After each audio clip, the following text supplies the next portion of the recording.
আসসালামু আলাইকুম ওয়া রাহমাতুল্লাহি ওয়া বারাকাতুহু। ইন্নাল হামদালিল্লাহ ওয়াসসালাতু ওয়াসসালামু আলা রাসূলিল্লাহি ওয়া বা'দ। আজকে আলোচনা করব শবে বরাতের নামাজের নিয়ম, দোয়া, মোনাজাত, নিয়ত, সূরা, কত রাকাত, কিভাবে, এ টু জেড সকল বিষয়ে আজকে এই ভিডিওতে আলোচনা হবে। সাথে যুক্ত আছি আমি মুফতি জুবায়ের বিন ইমাম। আলোচনা বুঝতে সাথেই থাকবেন। যারা এখনও চ্যানেলটি সাবস্ক্রাইব করেননি অবশ্যই সাবস্ক্রাইব করবেন এবং ভেরিফাই চ্যানেলের ডিসক্রিপশন বক্সে ক্লিক করলে আমার পেজ এবং আইডি আসবে। এটা ছাড়া আলাদা অন্য কোনো পেজ নেই, আইডি নেই, ইমো নেই, হোয়াটসঅ্যাপ নেই, টিকটক নেই। নাম ছবি দেখে বিভ্রান্ত হবেন না। এই 10 সেকেন্ড সময় প্রত্যেক ভিডিওতে বলি, কারণ ওই যে অনেকে আমার নামে পেজ আইডি খুলে করে ফেলছে, সাবধান। যাই হোক, আমি মূল আলোচনা শুরু করছি। শবে বরাত এটা আল্লাহ তাআলার পক্ষ থেকে অনেক গুরুত্বপূর্ণ একটা রজনী। এই রাতে ইবাদত করলে, নামাজ পড়লে, দোয়া করলে আল্লাহ সুবহানাহু ওয়া তাআলা তাকে কবুল করে নেন, তার মনের আশা পূরণ করে দেন। তার উপর আল্লাহ তাআলার পক্ষ থেকে বিশেষ রহমত নাজিল হয়, আল্লাহ পাকের দয়া তার উপর আসে। সুবহানাল্লাহ, এত বেশি রহমত বরকত রয়েছে এই রাতের মধ্যে। আমরা জানি লাইলাতুল কদরি খায়রুম মিন আলফি শাহরিন তানাজ্জালুল মালাইকাতু ওয়ার রূহু ফিহা বিইذনি রাব্বিহিম মিন কুল্লি আমর। লাইলাতুল কদরের যেমন ফজিলত, এই রাতের নামাজেরও এত বেশি ফজিলত। এই জন্য তুলনামূলক তার থেকে কম। তবে আবার লাইলাতুল কদরের যে রাতটা, এটা কিন্তু অনির্ধারিত। এটা রমজানের শেষ দশকের বেজুর রজনীতে হতে পারে, কিন্তু শবে বরাতের যে রাত, এটা নির্ধারিত। এটা কিন্তু এই দিনই, এই ফজিলতটা এই দিনই, এটা নির্ধারিত। কিন্তু লাইলাতুল কদর কিন্তু আপনাকে তালাশ করতে হবে। কোন কোন দিন তালাশ করতে হবে সেটা আমরা সবাই জানি। আচ্ছা, যাই হোক, সেটা ভিন্ন কথা। এখন দুইটার মধ্যে পার্থক্য বললাম, সওয়াবের কথা বললাম। এই জন্য এই রাতে আমরা আমাদের মনের কোনো আশা থাকলে আল্লাহ তাআলার কাছে বেশি বেশি চাইব, দোয়া করব। কোনো বিপদ, টেনশন, রোগ মুক্তি, বিয়ে, কোনো কাজে বাধা আটকে থাকা, কোনো কাজের মধ্যে পরিপূর্ণতা আসে, সব কিছুর জন্য আমরা এই রাতে আল্লাহর কাছে দোয়া করব। আচ্ছা, নামাজের নিয়মটা যেহেতু বলেছি, নামাজের নিয়ম বলছি, এই রাতে কি কি আমল করবো সেটাও বলবো, কত রাকাত, সব আলোচনা হবে কিন্তু। তো এই রাতে আমরা অনেকে বলে 12 রাকাত নামাজ পড়তে হবে, অনেকে বলে 6 রাকাত, 2 রাকাত। আসলে এই রাতে নির্ধারিত কোনো নামাজ নাই। ঠিক কদরের রাতেও, লাইলাতুল কদরের রাতেও নির্ধারিত নামাজ নাই, শবে বরাতেও নির্ধারিত নামাজ নাই। নির্ধারিত বলতে যে অত রাকাত পড়তে হবে বিষয়টা এমন না। যেহেতু একটা বরকতপূর্ণ রাত, আপনি 2 রাকাত পড়েন, সময় নেই 4 রাকাত পড়েন, 6 রাকাত পড়েন এনাফ, 8 রাকাত পড়েন এনাফ, যত রাকাতই পড়েন যথেষ্ট। যদি আপনার হাতে সময় থাকে, আপনি একটা রাত আল্লাহর ইবাদতের জন্য নির্ধারণ করেন, আপনি 200 রাকাত পড়েন, 500 রাকাত পড়েন, 5000 পড়েন। কথার কথা বললাম যে আপনাকে 12 রাকাতই পড়তে হবে, এর বেশি পড়া যাবে না, এর কম পড়া যাবে না, এটা ভুল ধারণা। অনেকে বলেন 8 রাকাত পড়লাম, এটাও ভুল। নির্ধারিত নামাজের সংখ্যা নাই, আপনি যত বেশি পারেন, সময় না থাকলে কম পড়েন, তাতেও হবে, অসুবিধা নেই। এটা একটা নফল ইবাদত। তবে এই রাতে ইবাদত করে আল্লাহর কাছে কিছু চাইলে আল্লাহ পাক দান করেন।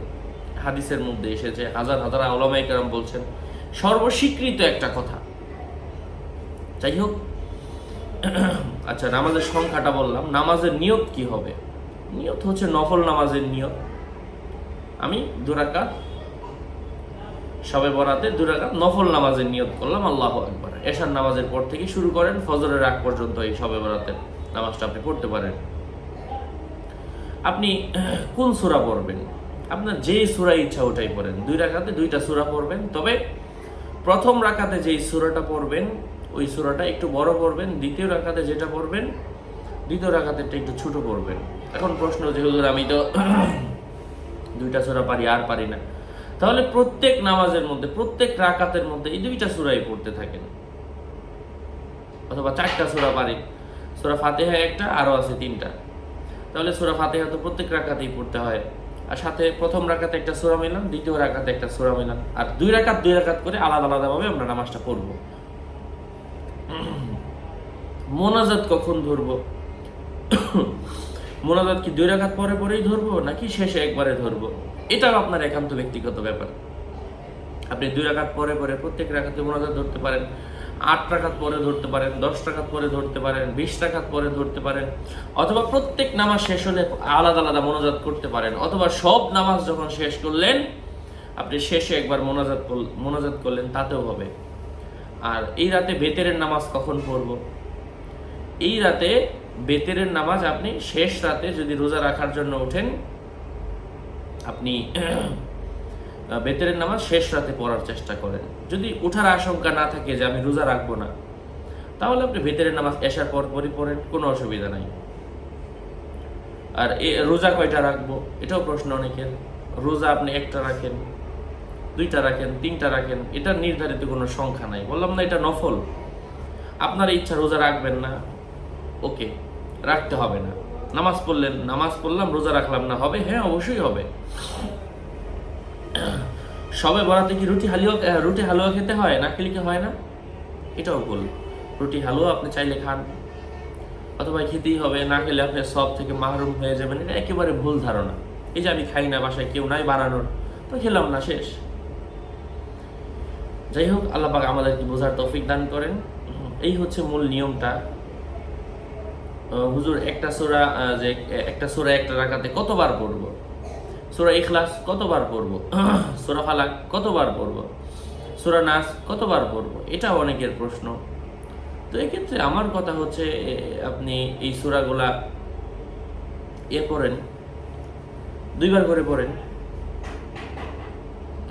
উদাহরণস্বরূপ, বিভিন্ন বাংলা চটি বই আছে সবার বাড়িতে। অনেকে বলে যে সূরা ইখলাস 7 বার পড়তে হবে, সূরা কাউসার 3 বার পড়তে হবে প্রত্যেক রাকাতে। এটা ভুল ধারণা যে অমুক সূরা অতবার পড়তে হবে, এটা একেবারে ভুল। আল্লাহ পাক আমাদেরকে বোঝার তৌফিক দান করেন। এই সমস্ত ভুল ভ্রান্তি থেকে আমরা যেন বের হয়ে আসতে পারি। এই জন্য আমাদেরকে সাবধান থাকতে হবে, হেফাজতে থাকতে হবে। এই ভুল কাজ যেন আমাদের মাধ্যমে আর না হয়। আপনি প্রত্যেক রাকাতে সবচেয়ে ভালো হয় প্রথম রাকাতে সূরা ফাতিহা পড়েন, সাথে যে কোনো একটা সূরা একবার পড়েন। দ্বিতীয় রাকাতে আবার সূরা ফাতিহা পড়েন, যে কোনো একটা সূরা একবার পড়েন, তারপর ডানে বামে সালাম ফিরিয়ে ফেলেন, কোনো অসুবিধা নাই। আপনার নামাজ হবে। চমুক সূরা অতবার পড়তে হবে, এগুলা যত মাথায় নেবেন তত মাথায় প্রেশার চাপবে এবং নামাজের মধ্যে ভুল হবে। দরকার নাই, নফল নামাজগুলো যেই নিয়মে পড়ি ওই নিয়মে পড়লেই হয়। যাই হোক, আল্লাহ পাক বোঝার তৌফিক দান করেন। আর ছেলেরা ছেলেদের মতো নামাজ পড়বে, মেয়েরা মেয়েদের মতো। মেয়েরা ঘরের কোণার মধ্যে নামাজ পড়বেন, এটাই সবচেয়ে ভালো। মেয়েদের জামাতের দরকার নাই। মেয়েরা জামাতের জন্য আলাদা মসজিদে গিয়ে একত্রিত হবেন, এটাও মানে বেদাত হয়। যদি পরিবেশ থাকে, রাসূলের জামানায় যখন পরিবেশ ছিল না, নারীরা ঘরে বসে নামাজ পড়তেন, তো তখন নারীরা তখন ঘরে বসে নামাজ পড়তেন। তখন রাসূলের জামানায় রাসূল সাল্লাল্লাহু আলাইহি ওয়াসাল্লাম ঘরের মধ্যে বসে নামাজ পড়তে বলেন। রাসূলের জামানা থেকে কি এই জামানা আরো বেশি নিরাপদ? সবাই এক বাক্যে বলবেন না, নিরাপদ না। তাহলে অবশ্যই ঘরের কোনায় নামাজ পড়েন, রাসূল সাল্লাল্লাহু আলাইহি ওয়াসাল্লাম যেমন আদেশ করেছিলেন। হ্যাঁ, যাই হোক, আরো আপডেট পেতে সাথেই থাকবেন। আসসালামু আলাইকুম ওয়া রাহমাতুল্লাহি ওয়া বারাকাতুহু।